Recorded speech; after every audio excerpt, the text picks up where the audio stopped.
وفي عيدها الثامن ها هي قناة القرآن الكريم تواصل الاكتشاف. المعجزة الرضيع يحيى. اليوم اللي اكتشفت فيه يحيى ما كنتش متوقعة باللي عندي اصلا حمل، باسكو كنت يعني مشطونة ما بين اولادي، زوجي في الصحراء، الاب كان مريض بالزهايمر الله يرحمه، وكنت انا يعني اهتمامي كان منصب على اولادي، نديهم ليكول نجيبهم ليكول. مع الاب ثاني كنت نخاف نخليه وحده، يعني كان كي يدور هكا في الدار يقول لي ماما، ما يعرفش اشياء هكا يديرها، يعني كان معتمد عليا 100%. في احد الايام كنت اكرمكم الله نبدلو في لاكوش. كي كملت تمنيت هكا وقلت في قلبي، قلت يا ربي من انا راني هكا مع بابا ونتعامل معاه كطفل وندير له في لاكوش، تمنيت يكون عندي هكا صغير واحد اخر نحطو معاه ندير لهم ليكوش كيف مع بعضهم. بعد شهرين باش اكتشفت باللي انا حامل بيحيى. في احد الايام في نهايه رمضان نشفى شفت رؤيا بعد صلاة الصبح نتصلي، عاودت رجعت رقدت، رؤية تاع 10 دقائق برك، شفت روحي جالسة في عرش، كرسي شباب ضخم، قبالتي مصحف كبير بهي، طلع هذاك المصحف منير ما شاء الله، كنت لابسة جلباب أبيض، وقبالتي رجال، وكنت نقرأ بصوت شجي، بصوت ما شاء الله، صورة لا أذكرها، بصح القراءة هذيك ما نساهاش. هنا في الواقع نتمنى نقرأ بهذاك الصوت. جاني شخص وقف بجانبي وهمس لي، قال لي اليوم جالسين أمامك الصحابة، وبدا يسمي لي هذا عمر بن الخطاب، هذا علي، هذا عثمان، هذا معاذ. وانا كانت عندي واحد الفرحة يعني عارمة، يعني تقراي قدام صحابة حتى كان يكون حلم، يعني حاجة سبحان الله الإنسان ما يحلمش بها. ومن بعد الهامس اللي تحدث معايا قال لي تعالي ان سعد بن ابي وقاص يناديك. تحركت من مكاني، نزلت فت على المجلس هذاك، كي وصلت عند شخص كان واقف معتدل هكايا وعبأته ما شاء الله، حتى الجلسه تاعو كانت بهيه. قال لي هذا ابو بكر الصديق. عباك من الهول اني نفوت على ابو بكر الصديق حسيت بقشعريره، راه وجهه ما شفتوش، شفت غير منكبه. بعد وصلني عند جدار ابيض، الجدار كان فيه دينار. قال لي الهامس هذا دينار تركه لك سعد بن ابي وقاص، خذيه. قربت للدينار واقتلعته من الجدار، والدينار هذاك كان لونه لون فضه نقي. شديت الدينار هكا وقاعده نغزر فيه ونقول سبحان الله، سعد بن ابي وقاص، ونكرر في الاسم باش كي نوض قاعده نقول في الرؤيه هذيك، كي نوض نسال زوجي على سعد بن ابي وقاص، باسكو حقيقه ما كنتش نعرف عليه يعني حياته، سلته بالرسول صلى الله عليه وسلم، نعرف عليه والو، نعرف الاسم برك. كي استفقت قلت لزوجي، قلت له حكيت له الرؤيا، قلت له باللي اني شفت كذا وكذا، وهو سعد ابي وقاص ترك لي دينار. زوجي قال لي ان سعد بن ابي وقاص هو مستجاب الدعاء، وهو في القرابه للنبي صلى الله عليه وسلم، هو خال النبي عليه الصلاه والسلام. كنت متمنيه نصيب يعني شخص يفسر لي الرؤيا هذه، كنت نلحي عليه يا مراد شوف لي شخص يفسر لي الرؤيا. فتره من الفترات يعني خلاص بديت ننسى. كي بديت ننسى قربت ايام الولاده، قولي الشهر الثامن، وكنت شويه بديت نضعف، سكر، مشاكل، تعب، نحب غير نرقد. في مره من المرات ثاني كنت راقده، ما نقولكش رؤيا ولا انا راقده، يجيني شخص عند اذني ويقرا لي ايه من سوره مريم. الايه هذيك اقسم لك بالله ما كنت حافظتها، يعني نقول لك خاتمه للقران ولا نكذب عليكم، لا انا حافظه ما تيسر، وكما يقول لك ونسعى لتعلم احكام القران، بصح سوره مريم بالذات يعني نقراها برك، يعني ماشي حافظه الايه. يحيى تخيلي انت واحد تاع قولي سمانه 10 ايام يميز القران، يميز صوت القران من اصوات واحده اخرى. كي نكونوا شاهدين تلفزيون خاوتو دايرين هكا يحبوا يشوفوا رسوم متحركه ولا زعما ناسيونال جيوغرافي، عندي هذاك انس يموت على ناسيونال جيوغرافي. يبكي. انا نحي لهم الميكرو ونندير القران والطفل يسكت لي. في الليل كي يعني كأي طفل قبل 40 يوم يبكي في الليل. انا سبحان الله كنت كي تعبانه من النفاس ويعني قلت لك وحدي، الزوج ما كاش. كي يطيح الليل يولي يبكي يبكي بكاء غير مستقطع ما يحبسش. ربي يهديني نحط له الشيخ طبلاوي. انا نحط الشيخ طبلاوي رحمه الله وانا طفل يسكت ويرتاح وما يرقدش، يقعد يسمع في الشيخ طبلاوي. انا نرقد نصب وقاعد داير غير قدنا هكايا صغير تاع 40 يوم يسمع في الشيخ طبلاوي. كبر يحيى وهو بهذه العقليه، ديري له قران راه مرتاح، تنحي القران راه يبكي. كي ولا عنده عام والاول كلمه نطقها هي الله. صلاة على النبي صلى الله عليه وسلم لا تفتأ ان تنقطع من كلامه، وهو لا يحسن الكلام، يعني تحس به حتى في هذا السن انه لا يحسن الكلام. يعرف يقرا قران قراءه من المصحف، يحفظ يعني ما شاء الله، يعني اي ايه تعطيها له يكملها لك.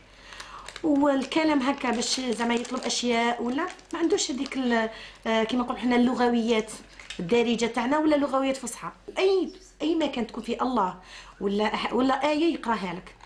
قلت لك جاب المصحف هكا وجاني للمطبخ، حط المصحف ودير لي سله سله سله معناتها بسم الله الرحمن الرحيم.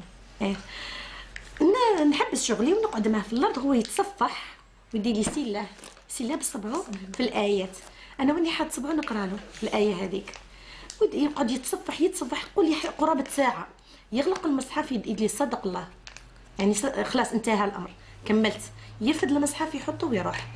نروح انايا للبيت نكمل شغلي، يجي عاود يديني ويقول لي مكه، يعني يقول لي شعلي لي التلفزيون ديري لي قران. نشعل التلفزيون ونخليه. شوفي صدقني ما يلعب، ما يحوس على الالعاب، ما يحوس عليا، ما يجوع، ما يقوليش ناكل، راه قاعد تحس به الشيخ قدام التلفزيون يسمع في القران ولا يشوف المشايخ تداول عليه في القنوات الدينيه. في اليوم اللي بدا يقرا فيه القران يعني انا بالنسبه لي كانت معجزه.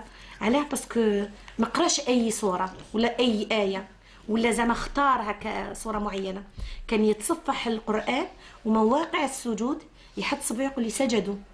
تخيلي في عمر عام وشهر ولا يعرف وراها مواقع السجد. ألا سجدوا، يقول لك الا سجدوا، ألا سجدوا، سجدوا همني. خك اتقوا الله واتقوا الله، اعلموا أن الله شديد العقاب.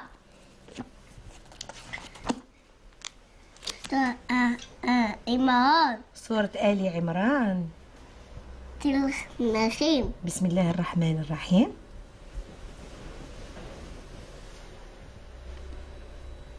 مكتب وراك تقرا. تلك النسيم. عطي نشد لك، عطي ماما. خلاص ما نحيلوش.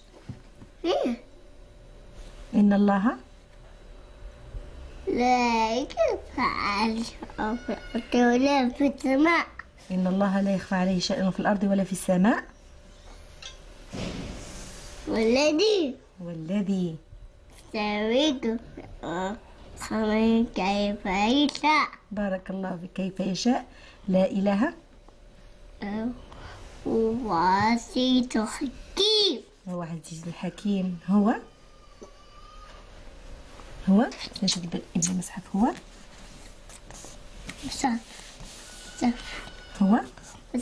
مصحف. في الليل سبحان الله وحنا قاعدين كنت ولادي رقتهم، كنت دايره القران في التلفزيون ودايرته على الصامت، وهو قاعد قدامي وقف عند الشاشه. والله العظيم يقرا لي في الايات واحده مع واحده، يعني واحده مع اختها، يقرا الايات باسترسال دون اخطاء، ويخزر في الايه ويدور ليا ويقراها لي. وقلت لك يعني وعام، يعني ما كاش اللي قراه حروف ولا قراه كتاب ولا تحفظي ممكن، بس باش توصلي تعطي العام ولا عام وحاجه تعطي له ايه يقراها، يعني هذه بالمنطق ما يقبلهاش. انا وليدي يقرا سوره، يقرا ايه، يعني وفي سن مبكره، وقلت لك ولا يحسن الكلام، يعني هذه العقل ما يتقبلهاش. كنت وحدي في الدار، صدقيني خفت منه. يعني انا امه طفل يقرا لي في القران خفت منه، جاتني شحال من حاجه في راسي، قلت سبحان الله كيفاش يعني كيفاش يقرا، يعني شكون علمه. اندهشت في الامر. لغد من ذاك عيطت لاختي، قلت لها روحي تباتي عندي. باتت عندي، عباكي زاد عاود قرانا القران، هي تبكي وانا نبكي. لغد من ذاك وليت نمشي ونبكي في الزنقه، ماشي مأمنه يعني واش عندي في الدار.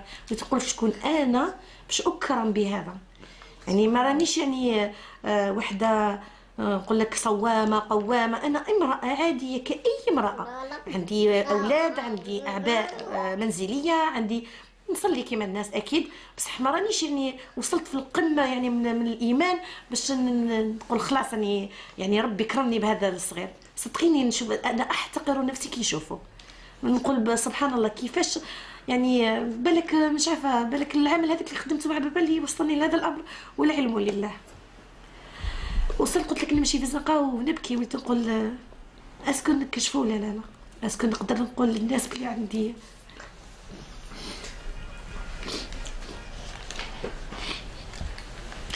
طفل يقرا.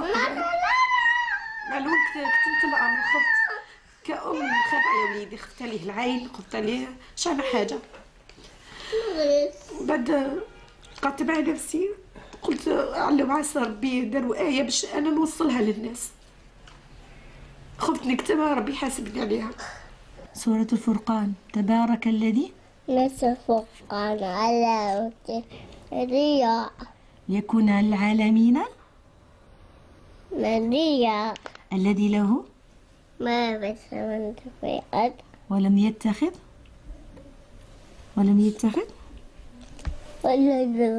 ولم يكن له شريك في الملك وخلق كل شيء قطع تقديرا. شي حتى صبعه يعرف الآية والراهي. أحسن تقويم. لقد خلقنا الإنسان في أحسن تقويم. ثم أقلهم أسفلين ثم رددناه أسفل سافلين الذين آمنوا تقاتل إلا الذين آمنوا تقاتل وعملوا الصالحات أي بالنور ذات إخلاص. سورة الإخلاص. هو الله أحد الله الصمد الله الصمد الولد لم يلد ولم يولد نهض لم يكن له كفوا أحد. فلق يعني بهذه الطريقة نهار كامل هو يلعب. فلق نهار سورة كامل الفلق. فلق سورة الفلق. الخير بسم الله. إخلاص إخلاص. فلق فلق. قلت يا ربي فلق قل أعوذ برب الفلق. الناس الناس. فتح. الناس قلت يا رب الناس قلت يا رب قل أعوذ الناس برب الناس. ملك الناس ملك الناس. إله الناس إله الناس. ما يشاء يقبول. إن الله يسمع من يشاء وما أنت بمسمع ما في القبور. الآية اللي قراها. رحت للشيخ عبد الملك كي وصلت لعنده يدير لي هكا، هذه مخدومه صوت الناس محافظينها له، وانا نقول له استنى ما تتقلقش. ومن بعد قال لي يدير له الشيخ شاكي باك متاكد؟ قال له والله راني متاكد. قعدنا عباك بحكم انه صغير قعد يدور ويكتشف في المكان ويجبد في المصاحف بدا يعني كي اعتاد على الامر بدا يتصفح في القران ويقرا ايه مرختها ايه مرختها. الشيخ عبد الملك يعني ما شاء الله هو في حد ذاته انبهر، قال لي صدقيني ما كنتش نعتقد بلي يجي نهار نشوف ايه من ايات الله. المدثر يا ايها المدثر فأنذر قم فانذر ربك فكبر وربك فكبر ثيابك طهر وثيابك فطهر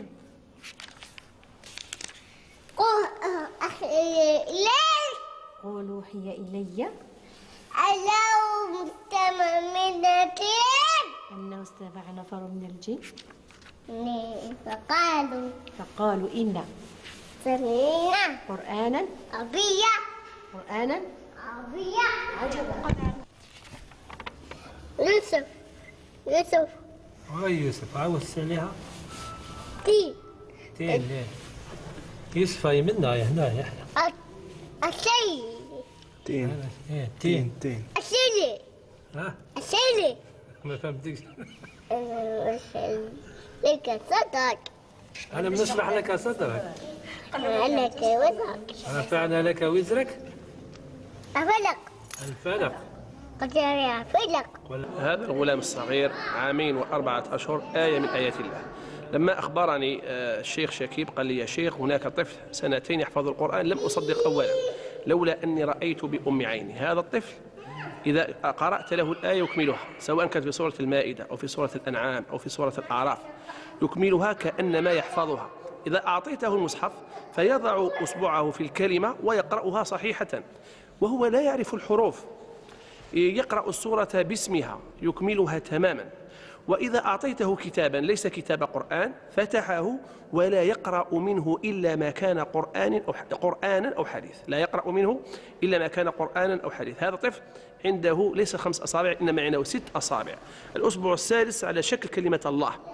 ولما أرادت أمه أن تجري له عملية جراحية قال لها الطبيب لا داعي، لأن هذا الأصبع ناتج مع الأصبع الخامس، فلو أننا قطعنا هذا الأصبع سينبت مرة أخرى. هذا الطفل ليس موهبة ليس حفظ، إنما هو معجزة من معجزات الله سبحانه وتعالى. نجد من يحفظ القرآن الكريم في سن مبكرة، عمر 3 سنوات 4 سنوات 5 سنوات، ونجد أيضا من يحفظ القرآن العظيم كاملا وهو لا يعرف من العربية شيئا، يكون أعجميا.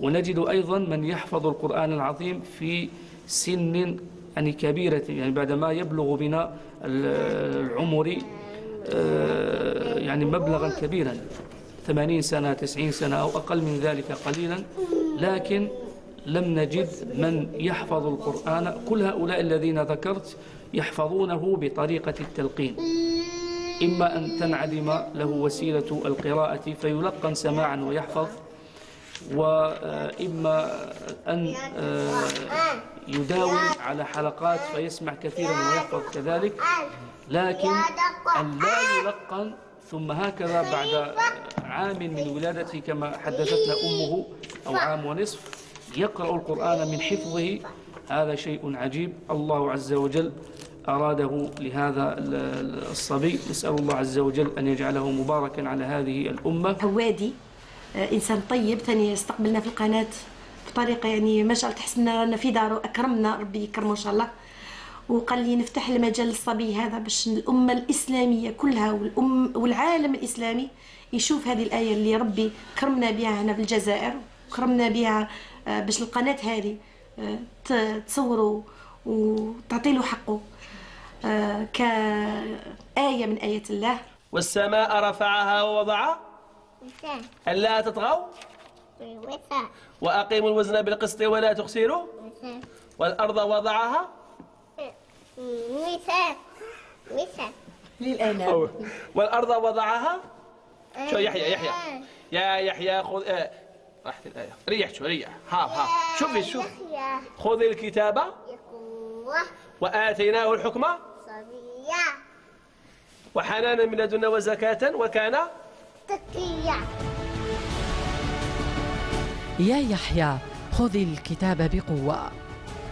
فيا رب بارك واحفظ هاته القناة التي فتحت فضاءها لمثل هاته البركات.